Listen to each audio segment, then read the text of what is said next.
If we're dealing with upper limb numbness and tingling sensations into the fingers, there are a few muscles that we need to pay attention to. They attach onto the second and first ribs. So if we grab the pen, so you can see the anterior scalene attaches onto the first rib, the middle scalene attaches onto the first rib, but the posterior scalene attaches onto the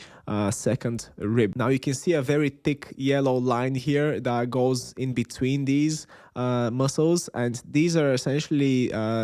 trunks of the brachial plexus. The brachial plexus is a bundle of nerves that, if I kind of select a little bit more kind of nerve tissue here, and I'm going to fade everything around, you can clearly see like there is where a lot of the congestion happens. If there's any kind of compression going on up here in this area, this can then put pressure on the nerve tissue that comes out of in between the scalenes, and it essentially will come out like this, like intertwining your fingers, if you can imagine that, and then it will kind of go down the arm like this in the following way, all the way from up here where the scalenes are, going underneath the clavicle, another important junction, going through the axillary region, another important region, and then descending down the arm between the biceps and triceps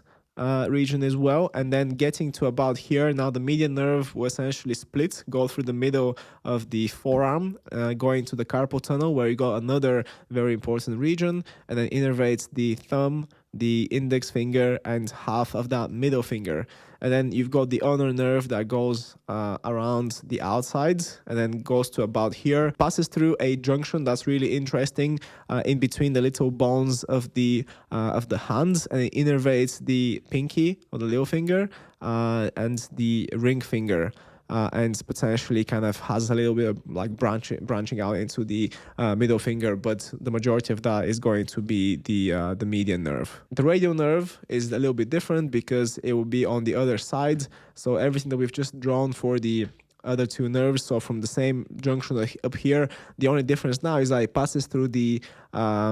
triceps, the lateral epicondyle, which is another junction, and then it kind of branches here, and then innervates the entire posterior section of the hands.